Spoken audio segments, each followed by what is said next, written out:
नमस्कार दोस्तों, Bihar DElEd entrance exam 2022 के लिए साइंस में बायोलॉजी से 25 टॉप एंड मोस्ट इम्पोर्टेंट प्रश्न आप सभी के लिए लेकर के आ गया हूं। दोस्तों, आप लोग इस 25 के 25 ऑब्जेक्टिव प्रश्न को अपनी नोटबुक में नोट कर लीजिएगा, क्योंकि ये 25 के 25 प्रश्न आपको उत्तक से संबंधित है। अगर आपको उत्तक से संबंधित कोई भी प्रश्न आएंगे तो इसी 25 ऑब्जेक्टिव प्रश्न में से आपको आएंगे। इसलिए आप लोग इस वीडियो के एक सेकंड को भी स्किप मत कीजिएगा, क्योंकि आपके सिलेबस में जो सबसे लॉन्ग पार्ट है वो उत्तक का ही है। तो यहाँ पे आप सभी को उत्तक से संबंधित एक एक top and most important objective प्रश्न हम बताने के लिए जा रहे हैं, जो कि आपके एंट्रेंस एग्जाम में पूछे जा सकते हैं। तो चलिए आज के इस मूक सेशन को शुरू करते हैं। इनसे पहले जान लीजिए, अगर आप लोग पहली बार Bihar result target online classes पर आए तो इस चैनल को आप लोग 100% सब्सक्राइब कर लीजिएगा। साथ ही अगर आप लोग पर डे का क्लास चाहते हैं तो इस वीडियो डिस्क्रिप्शन में जाइए, आपको हमारे व्हाट्सएप ग्रुप और टेलीग्राम ग्रुप का लिंक मिल जाएंगे, उनको भी आप लोग जरूर ज्वाइन कर लीजिएगा। तो चलिए शुरू करते हैं। चलिए दोस्तों, यहाँ पे आप सभी के लिए पहला प्रश्न काफी इंपोर्टेंट है। प्रश्न है, निम्नलिखित में से कौन एक संयोजी उत्तक नहीं है?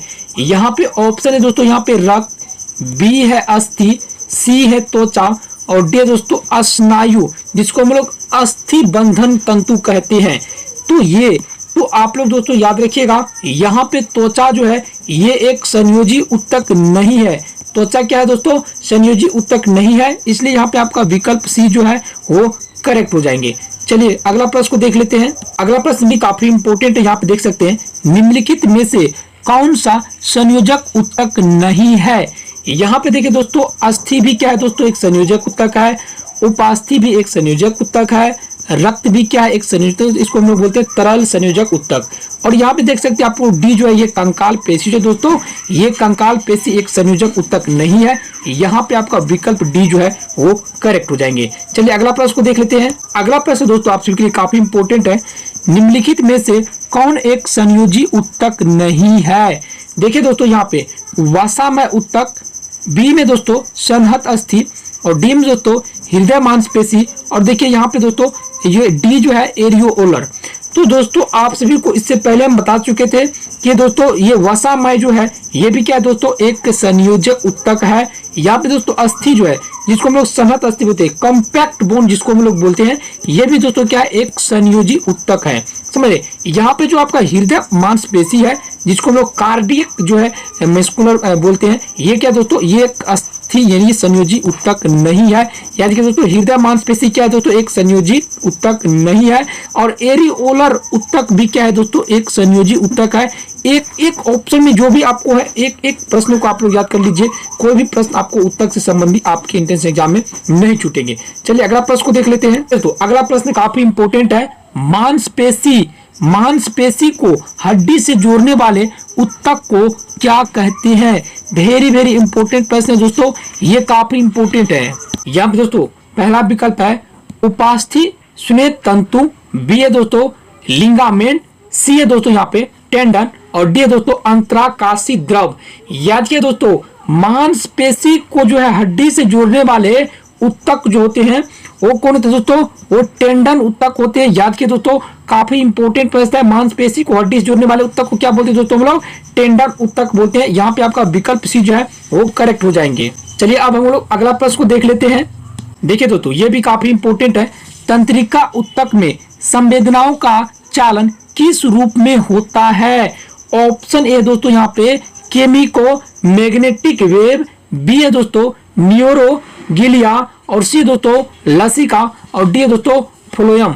दोस्तों याद रखिएगा, तंत्रिका उत्तक में जो संवेदनाओं का चालन होता है वो मुख्य रूप से दोस्तों केमिको मैग्नेटिक वेव के रूप में होता है। किसके रूप में होता है दोस्तों?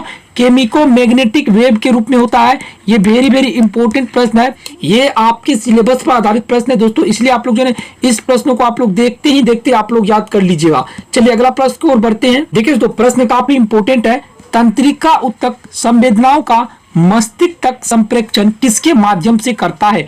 वेरी वेरी इंपॉर्टेंट प्रश्न दोस्तों, इस प्रश्न को आप लोग याद जरूर कर लीजिएगा। ऑप्शन है दोस्तों यहाँ पे न्यूरॉन्स यानी तंत्रिका कोशिका के माध्यम से, बी है दोस्तों उपकला ऊतक के माध्यम से, सी है दोस्तों लसिका और डी है दोस्तों यहाँ पे आपका एपिथेलियमी ऊतक के माध्यम से। याद कीजिए दोस्तों तंत्रिका ऊतक जो है संवेदनाओं का जो मस्तिष्क तक संप्रेषण करता है वो दोस्तों न्यूरॉन्स यानी तंत्रिका कोशिका के द्वारा करता है।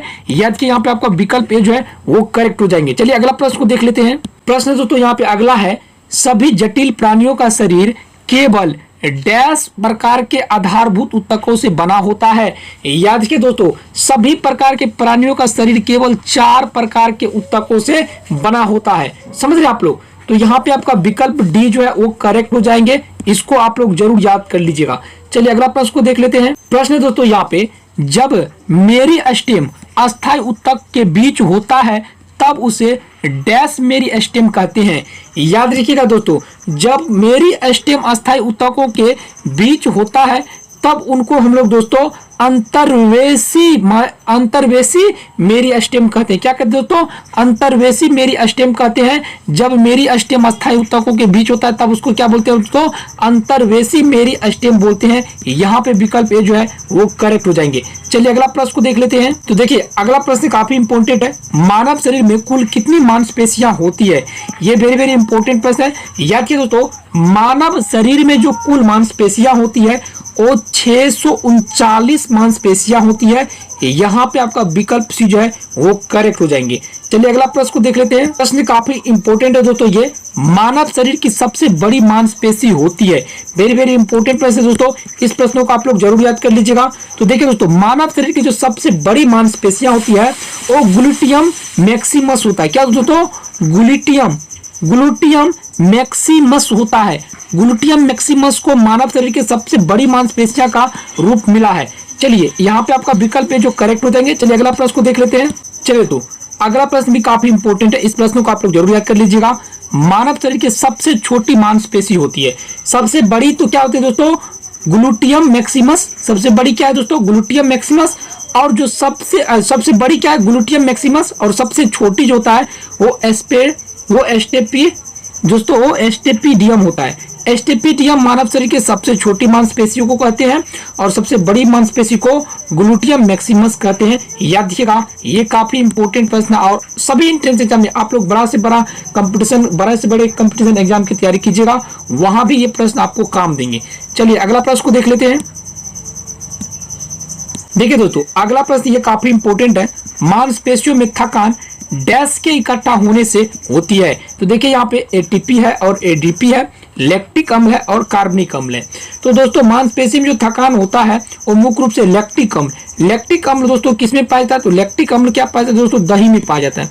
अगर आप लोग ज्यादा दही खाइएगा तो आपकी मांसपेशी में थकावट होगी और आपके देह हाथ दर्द करने की समस्या अधिक बढ़ जाती है। तो दोस्तों याद रखिएगा मांसपेशियों में थकान किसके इकट्ठा होने के कारण होता है? तो लैक्टिक अम्ल। यहाँ पे आपका विकल्प सी करेक्ट हो जाएंगे। चलिए अगला प्रश्न को देख लेते हैं। ये प्रश्न काफी इंपॉर्टेंट है, ये उत्सर्जन से संबंधित प्रश्न है। प्रश्न आप दोस्तों गुर्दे यानी जिसको हम लोग बिरिक या किडनी बोलते हैं, गुर्दा को क्या बोलते हैं दोस्तों? हम लोग बिरिक या इसको किडनी के नाम से हम लोग जानते हैं। देखिए गुर्दे की जो है अस्यंदन, समझ रहे, अस्यंदन इकाई कौन सी होती है? गुर्दे की अस्यंदन इकाई कौन सी होती है? देखिए एक्सॉन, बी में नेफ्रॉन, सी में न्यूरॉन और डी में दोस्तों पीत फाइबर। तो याद रखिए गुर्दे के यानी किडनी या बिरिक जिसको बोलते हैं, इसके जो अस्यंदन निस्यंदन इकाई होते हैं दोस्तों वो मुख्य रूप से दोस्तों नेफ्रॉन होते हैं। यहाँ पे आपका विकल्प जो है यहाँ पे आपका बी करेक्ट हो जाएंगे। चलिए अगला प्रश्न को देख लेते हैं। प्रश्न यहाँ पे काफी इंपॉर्टेंट है, गुर्दे जिसको हम लोग किडनी बोलते हैं, किडनी का कार्यात्मक यूनिट क्या है? तो दोस्तों अगर आप लोग किडनी का कार्यात्मक यूनिट आपको पूछे तो ये भी क्या है दोस्तों? इसको हम लोग क्या बोलते हैं दोस्तों? नेफ्रॉन बोलते हैं। अलग अलग तरीका से आपको जो दोस्तों इस तरह के आपको प्रश्न पूछे जाएंगे। किडनी की जो कार्यात्मक यूनिट होता है वो नेफ्रॉन होता है, समझ रहे आप लोग। और अस्यंदन इकाई जो होता है, निस्यंदन इकाई जो होता है वो भी क्या होता है दोस्तों? नेफ्रॉन ही होता है, समझ रहे। चलिए अगला प्रश्न को देख लेते हैं। काफी इंपॉर्टेंट प्रश्न है, निम्न में से मानव शरीर का वह कौन सा अंग है जो उसमें जल के संतुलन के लिए उत्तरदायी है? तो देखिए जल के संतुलन के लिए अगर उत्तरदायी होता है तो क्या होता है दोस्तों? किडनी ही होता है, समझ रहे। इसको हम लोग गुर्दा बोलते हैं। ये जल के जो है जल के संतुलन के लिए क्या होता है? ये उत्तरदायी है, ये किडनी ही है, इसको हम लोग गुर्दा बोलते हैं, समझ रहे। चलिए अगला प्रश्न को देख लेते हैं। प्रश्न काफी इंपॉर्टेंट है, देख सकते हैं। मानव शरीर में गुर्दे का रोग किसके प्रदूषण से होता है? देखिए देखिए कैडमियम, लोहा, कोबाल्ट और कार्बन। तो याद कीजिए दोस्तों, मानव गुर्दे में किडनी का जो रोग होता है वो कैडमियम के क्या दोस्तों, वो कैडमियम के प्रदूषण के कारण होता है। यहाँ पे आपका विकल्प जो है वो करेक्ट हो जाएंगे। चलिए अगला प्रश्न को देख लेते हैं कि प्रश्न काफी इंपॉर्टेंट है। मानव शरीर के गुर्दे इनमें से कौन सा कार्य करते हैं? तो आप सभी जानते हैं किडनी का मुख्य कार्य क्या है। किडनी क्या है दोस्तों, वो उत्सर्जन से संबंधित है। क्या दोस्तों, उत्सर्जन से संबंधित है। क्या दोस्तों, किडनी क्या है, उत्सर्जन से संबंधित है। यहाँ पे आपका विकल्प जो है वो एक करेक्ट हो जाएंगे। चलिए अगला प्रश्न को देख लेते हैं। प्रश्न काफी इंपोर्टेंट है। निम्नलिखित में से मानव शरीर की किस प्रणाली से नेफ्रॉन संबंधित है? तो देखिए दोस्तों, नेफ्रॉन जो है ये मुख्य रूप से दोस्तों आपका जो है उत्सर्जन से संबंधित है। क्या दोस्तों, नेफ्रॉन क्या दोस्तों, उत्सर्जन से संबंधित है। याद रखिए यहाँ पे आपका विकल्प भी जो है वो करेक्ट हो जाएंगे। चलिए अगला प्रश्न को देख लेते हैं। देखिए ये प्रश्न काफी इंपोर्टेंट है। मानव वृक्क अस्मरी में पाया जाने वाला प्रमुख रासायनिक यौगिक है। ये क्या है दोस्तों, देखिए कह रहा है कि मानव वृक्क अस्मरी में पाए जाने वाला प्रमुख रासायनिक यौगिक कौन है। यहाँ पे देखिए आपका यूरिया, यूरिक अम्ल, बी में दोस्तों यहाँ पे कैल्शियम कार्बोनेट, सी में दोस्तों यहाँ पे कैल्शियम ऑक्सलेट और डी में दोस्तों यहाँ पे कैल्शियम सल्फेट। तो देखिए मानव वृक्क या अस्मरी में जो पाया जाने वाला प्रमुख रासायनिक तत्व होता है वो मुख्य रूप से दोस्तों ये आपको कैल्शियम ऑक्सलेट होता है। क्या दोस्तों, कैल्शियम ऑक्सलेट होता है। यहाँ पे आपका विकल्प सी जो है वो करेक्ट हो जाएंगे। चलिए अगला प्रश्न को देख लेते हैं। इससे पहले भी आपको ये प्रश्न बताएं दोस्तों, वृक्क का क्रियात्मक यूनिट क्या है। तो दोस्तों वृक्क का जो क्रियात्मक यूनिट है वो वृक्काणु कहते हैं इसको, वृक्काणु या नेफ्रॉन। देखिए दोस्तों, नेफ्रॉन का ही दूसरा नाम क्या है दोस्तों, वृक्काणु है। याद कीजिए दोस्तों, नेफ्रॉन का दूसरा नाम क्या है, वृक्काणु है। याद रखिएगा। तो इसका जो क्या है मुख्य यूनिट, कार्यात्मक यूनिट क्या है, तो दोस्तों वो नेफ्रॉन है यानी वृक्काणु है। वृक्क का कार्यात्मक यूनिट क्या है दोस्तों, वृक्काणु यानी नेफ्रॉन है। चलिए अगला प्रश्न को देख लेते हैं। चलिए अगला प्रश्न है, मूत्र बनता है। तो देखिए संग्राहक वाहिनियों से में और देखिए कैलिसीज में और मूत्र वाहिनियों में और दोस्तों मूत्राशय में। तो मूत्र जो बनता है संग्राहक वाहिनियों में बनता है। कहाँ बनता है, संग्राहक वाहिनियों में बनता है। याद रखिएगा आप, ये प्रश्न काफी इंपोर्टेंट है। चलिए अगला प्रश्न को देख लेते हैं। अगला प्रश्न यहाँ पे दोस्तों, मनुष्य के शरीर में मूत्र कहाँ एकत्रित होता है। तो याद रखिएगा ये मूत्राशय में होता है। यहाँ पे आपका विकल्प भी जो है करेक्ट हो जाएंगे। चलिए अगला प्रश्न को देख लेते हैं। अगला प्रश्न आप सभी के लिए, मूत्र का रंग पीला किसके मौजूदगी के कारण होता है। ऑप्शन ए में पीत, बी में लसिका, सी में कोलेस्ट्रॉल और डी में यूरोक्रोम। तो याद रखिएगा मूत्र का जो रंग पीला होता है वो यूरोक्रोम के कारण होता है। ये काफी इंपोर्टेंट प्रश्न है। ये आपके एंट्रेंस एग्जाम में पूछे जा सकते हैं। ये कई बार ग्रुप डी में भी पूछा गया है, एसएससी एमटीएस में भी ये प्रश्न आपको पूछे गए हैं। ये काफी इंपोर्टेंट प्रश्न है, इसलिए दोस्तों याद रखिएगा ये आपके सिलेबस पर आधारित प्रश्न है। चलिए अगला प्रश्न को देख लेते हैं। अगला प्रश्न दोस्तों यहाँ पे, निम्नलिखित में से कौन सा पदार्थ सामान्यतः मूत्र में पाया जाता है। तो देखिए मूत्र में जो पाया जाने वाला पदार्थ है वो मुख्य रूप से दोस्तों क्रिएटिनिन होता है। क्या होता है दोस्तों, क्रिएटिनिन। ये क्रिएटिन नामक जो पदार्थ है ये मूत्र में पाया जाता है। ये काफी इंपोर्टेंट प्रश्न दोस्तों, इनको आप लोग जरूर याद कर लीजिएगा। चलिए अगला प्रश्न को देख लेते हैं। प्रश्न दोस्तों यहाँ पे, मानव शरीर में यूरिया की अधिकतम मात्रा किसमें पाई जाती है। तो यूरिया की जो अधिकतम मात्रा होती है दोस्तों वो मूत्र में पाई जाती है। याद देखिएगा मानव शरीर में जो यूरिया की अधिकतम मात्रा होती है क्या कहाँ पाई जाती है दोस्तों, वो मूत्र में पाया जाता है। यहाँ पे आपका विकल्प सी जो है करेक्ट हो जाएंगे। चलिए अगला प्रश्न को देख लेते हैं। स्तनधारी किसमें यूरिया बनाते हैं। तो दोस्तों याद रखिएगा स्तनधारी यकृत यानी लीवर में यूरिया बनाते हैं। यहाँ पे आपका विकल्प जो है ये करेक्ट हो जाएंगे। चलिए अगला प्रश्न को देख लेते हैं। लास्ट प्रश्न है। देखिए दोस्तों ये प्रश्न काफी इंपोर्टेंट है। निम्नलिखित में से यूरिक अम्ल किसका एक मुख्य नाइट्रोजिनस अपशिष्ट है। तो दोस्तों याद रखिए यूरिक अम्ल जो है पक्षी का एक मुख्य नाइट्रोजिनस अपशिष्ट है। यहाँ पे आपका विकल्प डी जो करेक्ट हो जाएंगे। तो दोस्तों अभी आप सभी को हम 25 ऑब्जेक्टिव प्रश्न बताएं, 10 पहले और 15 ये। तो ये 25 ऑब्जेक्टिव प्रश्न अगर आप लोग याद कर लीजिएगा तो उम्मीद है कि आपकी एंट्रेंस एग्जाम में 1 या 2 प्रश्न तो इस वीडियो से पक्का आएगा ही आएगा। ये आप लोग अलग अलग एग्जाम में आपको हेल्प करेंगे दोस्तों।